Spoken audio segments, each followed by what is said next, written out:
Hi viewers, welcome to our channel. Present మనతో పాటు దాము బాలాజీ గారు సీనియర్ జర్నలిస్ట్ ఉన్నారు. వారితో ఒకసారి మాట్లాడదాం. నమస్కారం సార్. సార్, ట్రంప్కు అక్కడ సుప్రీంకోర్టు షాక్ ఇవ్వడం జరిగింది సార్. అంటే ఈయన విచ్చలవిడిగా అన్ని దేశాలపైన సుంకాలు విధిస్తున్నారు కదా. ఈ నేపథ్యంలో సుప్రీంకోర్టు రెస్పాండెంట్ గా చెప్తున్నారు. మరి ఏ విధంగా సుప్రీంకోర్టు రియాక్ట్ అయింది, అలాగే ట్రంప్ ను అరెస్ట్ చేసే అవకాశాలు ఉన్నాయని కూడా చెప్తున్నారు. మరి దీని పట్ల ఎటువంటి ఇన్ఫర్మేషన్? ట్రంప్ కి ఒక పెద్ద షాక్ తగిలిందని చెప్పొచ్చు. అదేంటంటే అమెరికా సుప్రీంకోర్టు ట్రంప్ విధించిన వివిధ దేశాల మీద ట్రంప్ విధించిన సుంకాలు అంటే తారిఫ్స్ సుంకాలు చెల్లవు అని, అంటే వివిధ దేశాల నుంచి అమెరికాకి ఇంపోర్ట్ అవుతున్న వస్తువుల మీద ఆయన విధించిన తారిఫ్స్ చెల్లవు అనేది సుప్రీంకోర్టు చెప్పింది. ఇది నిజంగా అమెరికాకి అంటే అమెరికన్ ప్రెసిడెంట్ అయిన ట్రంప్కి షాక్గా చెప్పుకోవచ్చు. ఎందుకంటే ఇవి చెల్లవు అంటే అర్థం ఏంటి? ఆల్రెడీ ఇప్పటి వరకు మొన్న డిసెంబర్ 2025 వరకు వేసింది వచ్చి దాదాపు $134 బిలియన్ సుంకాల్ని ఆయన విధించాడు. సో ఇప్పుడు అవన్నీ చెల్లవంటే అవన్నిటిని మళ్ళీ ఆయా కంపెనీలకి తిరిగి, ఎందుకంటే ఆయా కంపెనీలు అక్కడ దిగుమతి చేసుకునే కంపెనీలు అవన్నీ భరించాలి. సో ఆయా కంపెనీలు ఇప్పుడు వెనక్కి తిరిగి తీసుకోవాలా అంటే ఇచ్చేస్తారా లేదనేది అయితే క్లియర్గా ఇంకా సుప్రీంకోర్టు చెప్పలేదు. అంటే సుప్రీంకోర్టులో అమెరికా సుప్రీంకోర్టులో మొత్తం 9 మంది జడ్జెస్ ఉంటారు. అందులో 3 ట్రంప్ని సమర్థిస్తే 6 మంది ట్రంప్ను వ్యతిరేకించారు. ఈ 3 కూడా ట్రంప్ నియమించిన సుప్రీంకోర్టు జడ్జెస్.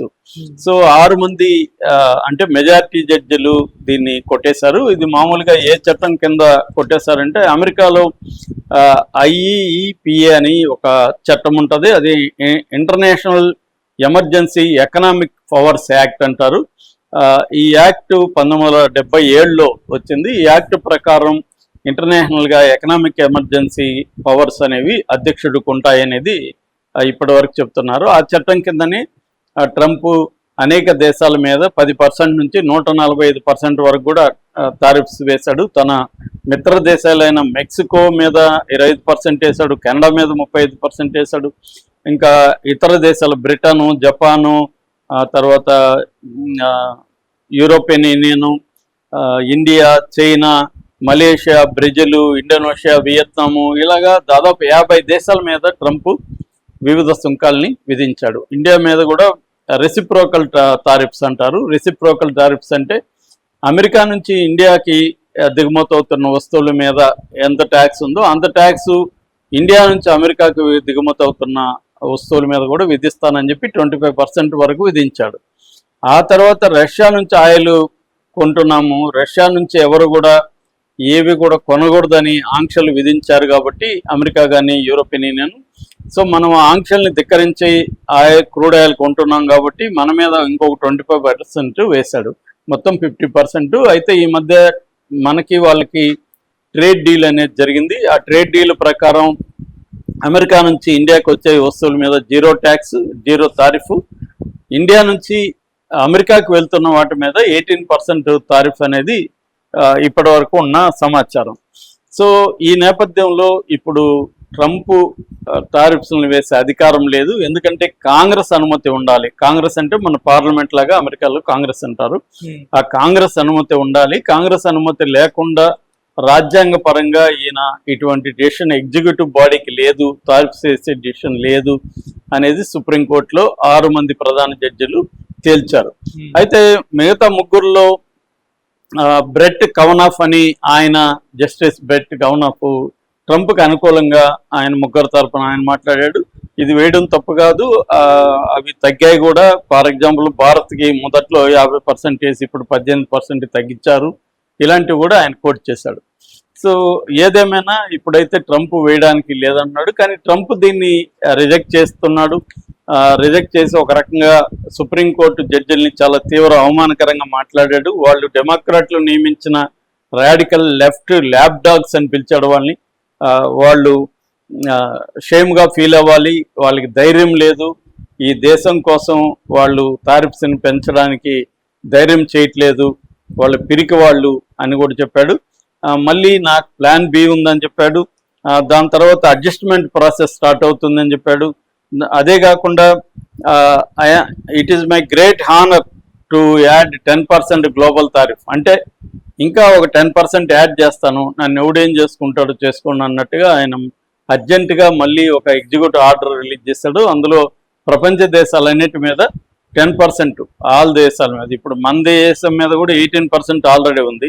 ఇప్పుడు 10% యాడ్ అవుతుందా, లేకపోతే సపరేట్గా మన దేశానికి సంబంధించి 10% మనకు మాత్రం మినహాయింపు ఇస్తారా అనేది చూడాలి. కొన్ని వార్తలేమో మినహాయింపు ఇస్తారు అని చెప్తున్నారు, కొన్నేమో లేదు ఇది అందరి మీద వేసాడు గ్లోబల్ టారిఫ్ అన్నాడు కాబట్టి అన్ని దేశాలకు వచ్చిస్తుందని అంటున్నారు.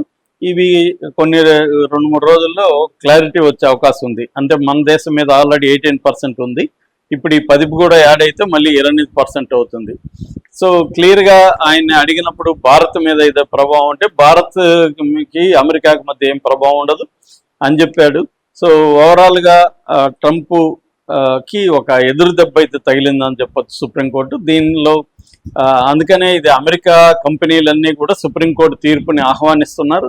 ఎందుకంటే దాదాపు 1000 దావాలు అక్కడ కోర్టులో కేసులు 1000 రకాల కంపెనీలు కావచ్చు, షాప్ ఓనర్స్ కావచ్చు, ఇండివిజువల్స్ కావచ్చు, 1000 పిటిషన్ల కోర్టులలో ఉన్నాయన్నమాట ట్రంప్కి టారిఫ్స్కి వ్యతిరేకంగా.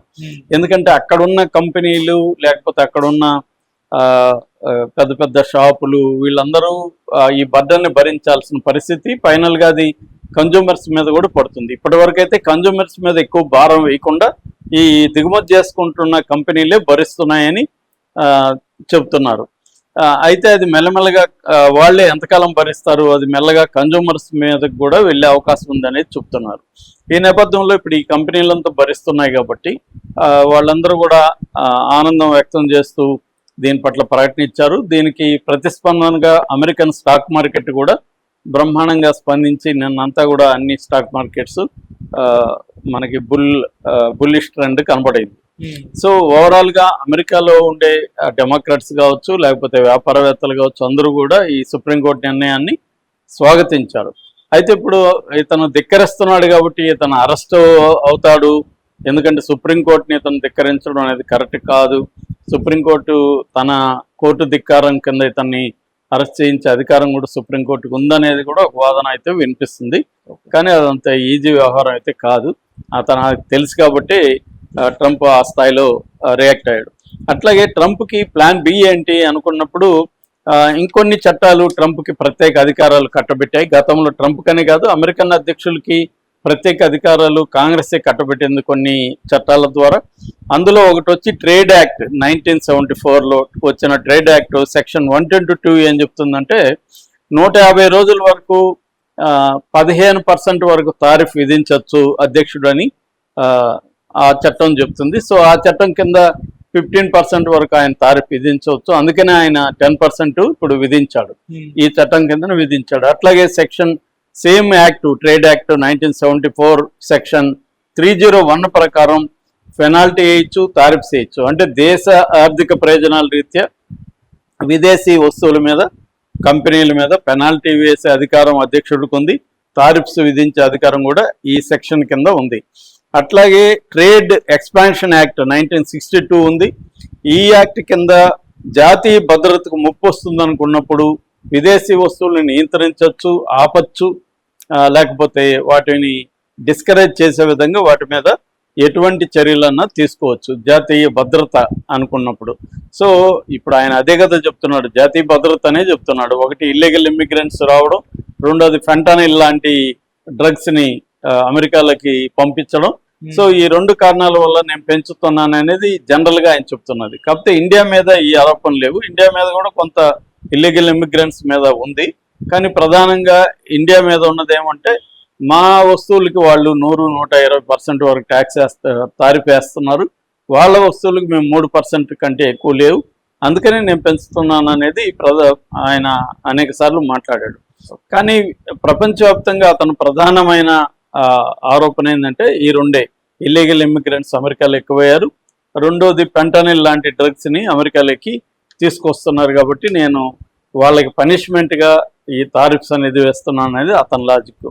ఓవరాల్గా ఏంటంటే అమెరికాకి సంబంధించి అక్కడ ఈ ట్రేడ్ డెఫిసిట్ అంటారు, ఈ ట్రేడ్ డెఫిసిట్ అనేది చాలా ఎక్కువైపోతుంది కాబట్టి దాన్ని తగ్గించడానికి నేను ఈ చర్యలు తీసుకుంటున్నాను అనేది ట్రంప్. ఇది అమెరికాలో కూడా 2 వర్గాలుగా విడిపోయారు. ట్రంప్ను సపోర్ట్ చేసే ఒక వర్గం గట్టిగానే ఉంది, అట్లాగే ట్రంప్ను వ్యతిరేకించే వర్గం ఈ మధ్యకాలంలో బాగా పెరుగుతూ కూడా ఉంది. ఈ నేపథ్యంలో సుప్రీంకోర్టు తీర్పు అనేది ఆచరణలో ఎలా ఉంటుంది అనేది కొద్ది రోజులు ఆగితే కానీ మనకు ఒక క్లారిటీ అయితే రాదు.